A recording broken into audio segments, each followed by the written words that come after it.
What's up, everybody? It is Monday, May 3rd. Welcome into the Pack a Day podcast. I'm your host, Andy Herman. Thank you so much, as always, for taking some time out of your day to join me. Quick request, if you have not yet, please make sure to subscribe right here on YouTube if you have not already. Also, make sure today to check out my brand new audio version of the podcast, which features Zach Cruz from the Packers Wire, as well as myself. And we do a full deep dive into the weekend that was, including a recap of the draft, going over the Aaron Rodgers situation, etc. So that is one you will not want to miss. So make sure to check that out today, wherever you get your favorite audio podcast. But let's jump into today's topic right away. And that is a deep dive on cornerback Eric Stokes, the Packers' first-round pick out of the University of Georgia.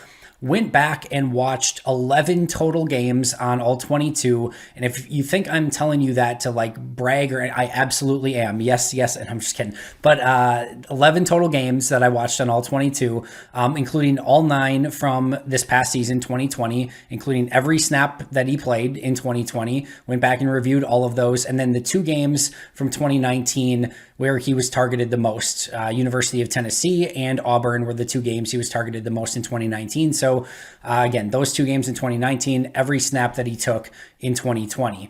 And what I'm looking for here is, just a general kind of scouting report, what he showed on tape, what traits he possesses, what he needs to work on, his strengths, his weaknesses, anything that jumps to me off the page. And quick thing here, because I'm going to be doing, hopefully one of these for every player that the Packers drafted. There's a difference when you're watching a player as like how he did and like if you were a coach and scouting him and what he can be potentially into the future, right? So when I grade a player on every single play during the season, and I'm giving out grades for actual Packers, I'm looking at that more from a coach's standpoint of like, did they do their job on that specific play? That's the mind frame that I'm looking at. That's a big difference from looking at it from a scouting standpoint of, all right, what traits do they possess? What do they need to work on? What are they already good at? And what can they become? Tell me what they're going to be in the future, not what they are now. Don't tell me what they're bad at now or what they, whatever like that. Tell me what they can become and what they can be good at in the NFL. So that's the mindset that I'm looking at all of these prospects with as I start to go through them. So quick recap there before we jump in. So the first thing that stood out, and let's be real here, I didn't need the tape to know this. I could have looked at his measurables, but yes, his special trait, his superpower is unequivocally his speed, the 4.25 40. And there is a difference between having 4.25 40 speed and having true game speed. And sometimes there is a difference there. And sometimes that 40 time doesn't show up on tape. I think Kevin King at times is a great example of that. Tested like an absolute athletic freak. Does that show up most days on Sunday? No, frankly, it doesn't. Especially if you look at his, change of direction measurables, his 3-cone, his short shuttle. Again, tested out of this world at the combine, but Kevin King on Sundays really struggles to change directions, doesn't show that top end speed. Scotty Miller, cough, cough, so that happens from time to time. With Eric Stokes, his top end speed absolutely shows up on tape. He has a block punt coming off the edge where he's to the punter in before the punter even knows it, right? There's a play off the edge against the University of Tennessee where he blitzes off the edge. And again, he's to the quarterback before the quarterback even realizes that he was blitzing in the first place. There is a play where he has a pick 6 where he picks it off, makes a couple moves, and then like the sideline, there's not much room and he just accelerates. I posted it on Twitter and one person posted, it looked like he teleported to the end zone, and it literally did. So his speed very much shows up on tape. And again, there's a difference here in speed, right? Some people have that short burst acceleration. Some people have long speed where it takes them a little bit to get going. And then, they can get going at that point. Usually those are more the long striders. Stokes is just pure fast. From the time he starts running to the time he ends running, he's faster than just about everyone else or anyone else on the field at any given time. And again, that shows up on tape. It's true football speed, not just track speed that doesn't equate to playing on the field. He has pure football speed, and really, frankly, beyond that. The next thing that showed up was balance, or more importantly, that lack thereof. This is my biggest concern with Eric Stokes, is his balance on the field. He has so many stumbles and falls and places where his feet get choppy and he's just off balance. And balance may not seem like something, and I did talk about this a little bit when I broke down his tape originally, or broke down the pick originally the other day, but balance may not seem like something that jumps to your mind when talking about a corner. It is of the utmost importance. And think of it this way. You can, whether you run a 4.1 540 or a 5.1 540 or anything in between, if you're off balance and you have to kind of regather yourself, your play speed goes down exponentially. And certainly, if you're off balance to the extent that you're falling on the ground, which was the case with Eric Stokes on multiple occasions, go watch Alabama this year, Tennessee last year, Auburn last year, and you will see him on the ground on multiple occasions. This is going to be an opportunity for me to do a cheap plug for my article today. You can find this full breakdown on PackerReport.com, and it'll show you the videos of exactly what I'm talking about. So if you want those, make sure to check out PackerReport.com. Article is titled The 12 Things That I Learned Watching Eric Stokes. But his balance is all over the place. And you watch him against better route runners, the Devontae Smiths of the world, and you can just see, he's playing so fast and it gets him off balance at times. So that's definitely something that he is very much going to need to work at. Otherwise, that insane play speed doesn't really come out and show itself, again, because he has to kind of regather himself. And there's other times where his footwork is just so choppy. And I equated it in the article to like the Wile E. Coyote against the Roadrunner, where like the Roadrunner stops on a dime and the Wile E. Coyote keeps running and his feet just keep churning as he falls off the cliff and then eventually falls. Like the feet churning at the top of the route while the wide receiver stops, that is exactly the image of Eric Stokes on some of these routes, where he's going so fast that he sprints by, the receiver cuts off his route, and then he's regathering himself, or in some cases even falling down, and then the receiver has acres of space to be able to get the football if the quarterback sees him. So that is my 1A concern, and it's something that's going to have to be cleared up. And that brings me to my next one, which I kind of just mentioned, but he's playing too fast. And he had a really interesting quote in his press conference with the Green Bay media when he first got selected. And he said that his coach, and I think he was talking about, back when he was even a freshman or sophomore, I forget what it was, but he said his coach said something to the effect of, don't worry about playing so fast, just use your technique. And at the time, I'm like, oh, that's an interesting thing that he brought up here. But I can guarantee you that this is something that his coaches have tried to drill into him, because when you watch him on tape, it makes so much sense. He's trying to use his best trait, his superpower, his elite speed to win at all times. And what you want to be is under control and balanced and a technician. And then use those elite traits when you need to. Use that insane vertical when you need to go up and high point the ball. Right? Use that speed when somebody's going over a crosser and you're a step behind and the ball comes out and you need to have that late acceleration to break up a play. If somebody beats you off the line of scrimmage and you need to turn and recover, use that blazing speed at that point. But if you're in phase and you're just in a general coverage situation, use your technique, use your hands, stay in phase, don't get ahead of yourself, don't play too fast. And then when you're using that technique and not just relying on your speed and your athleticism, that's when the game will slow down. And that's where we'll see these slips and these falls and these off-balance situations and the feet getting too choppy. Those things will start to eliminate themselves. So I do think this is a fixable thing for Jerry Gray to kind of coach with Eric Stokes, but that balance and playing too fast is definitely a little bit of a concern. Proximity. And what I mean by this is, it was so frustrating as an evaluator to watch his tape in 2020 because quarterbacks simply did not throw at him. He was consistently and constantly in the proximity of the wide receiver and a near proximity to the wide receiver on a great deal of the plays, which is a great thing, right? That's exactly what you want. You want the corner to be in proximity so that when the quarterback looks over to his wide receiver, what does he see? He sees a 6 foot tall, super fast, cornerback that's covering up his wide receiver. That's fantastic, but it makes it tough to evaluate his overall game, because what you want to see is how the corner reacts when the football's in the air. Does he get his head turned? Is he able to locate the football? Can he play through the catch point? How does he use his hands? Does he get grabby? Does he panic at the point of attack? You want to see that. And even some of the minimal targets, it was basically about 3 targets per game exactly that he averaged this past season. So many of those were just poor throws, overthrows, things that the receiver didn't have a chance at in certain situations. So very tough to get a gauge on his ball skills and how he's going to handle some of those situations when there's just not very many opportunities for him to show it off. So very good news that he was consistently in a close proximity, and when quarterbacks looked his way, they didn't throw his way, but it makes him a little bit tougher to evaluate. And I do think as he makes the jump to the NFL, especially with Jair Alexander on the other side, Kevin King sees a crap ton of targets because teams don't want to throw at Jair Alexander.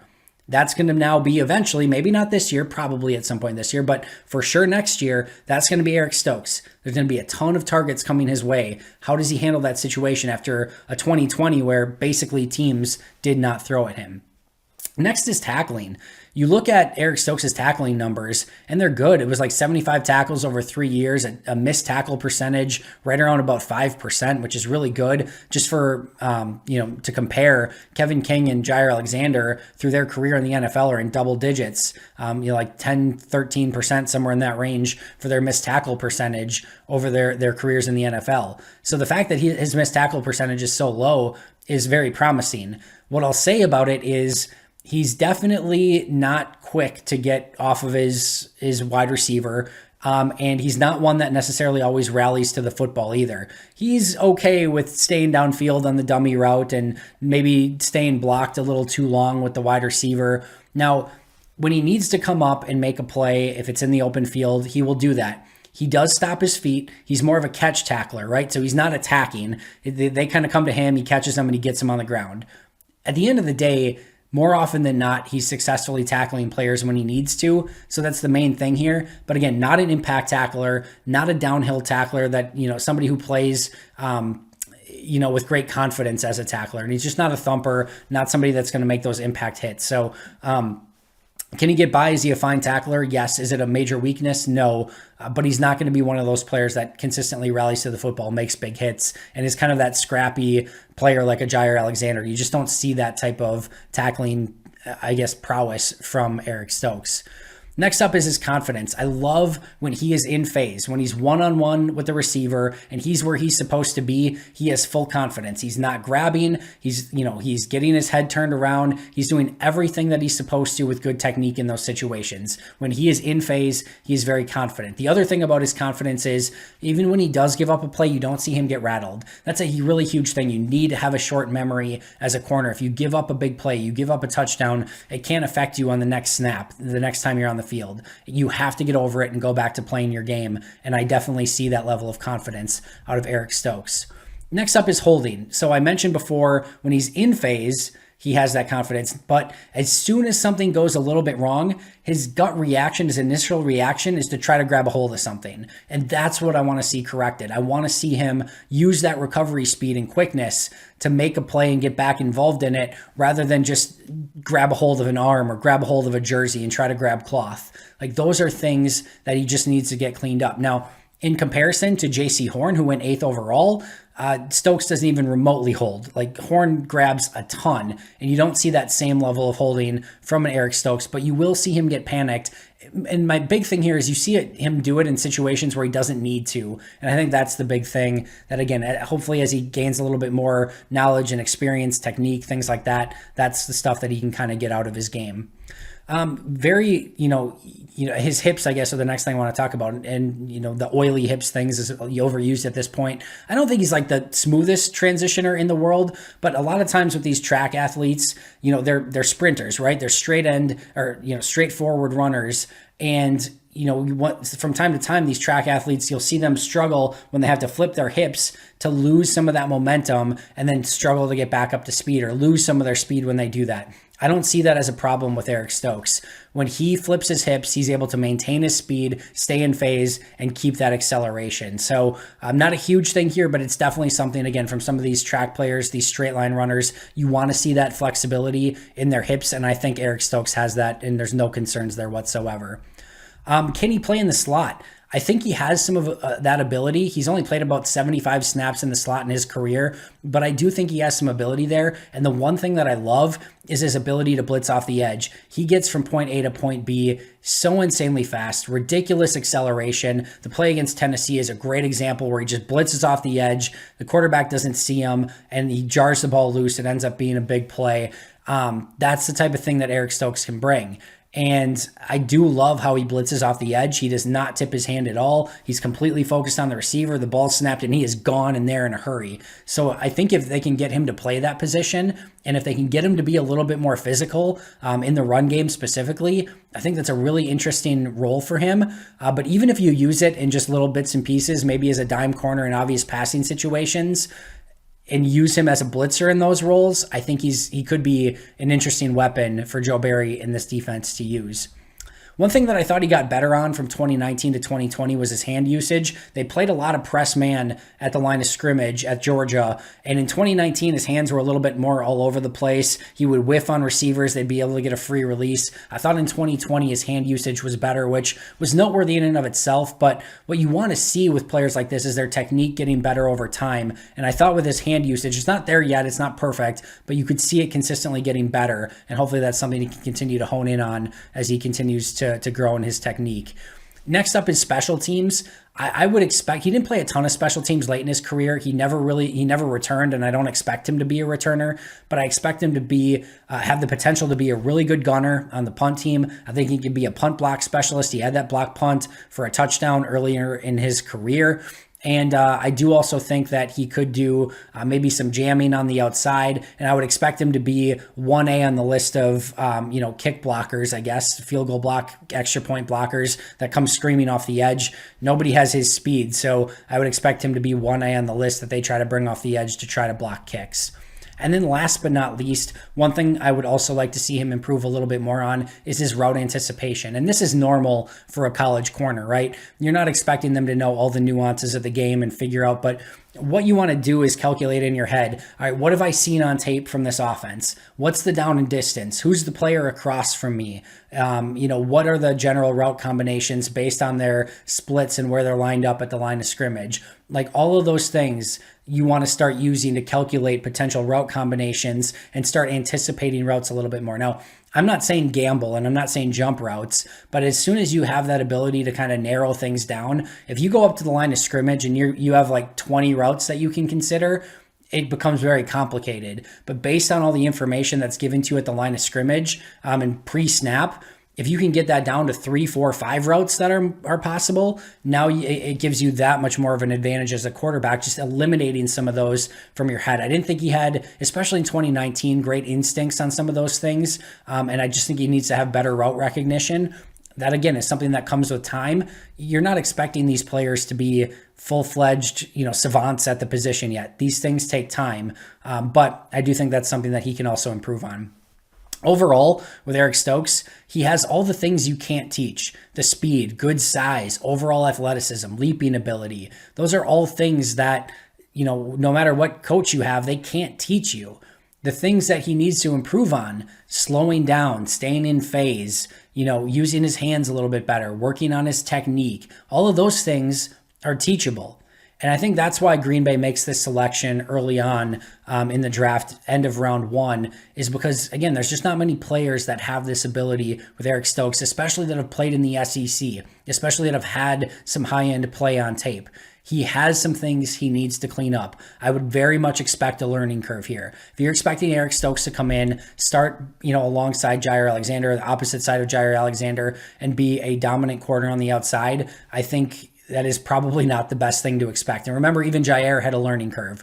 It is going to take some time with Eric Stokes, but he has the tools, the traits, and the will to get to where he wants to be. It's just going to be up to Jerry Gray, as well as obviously Eric Stokes, to see just how high he can reach that ceiling that he has that's so incredibly high, but it's going to take a lot of work to get there and ultimately max out the ability that he has.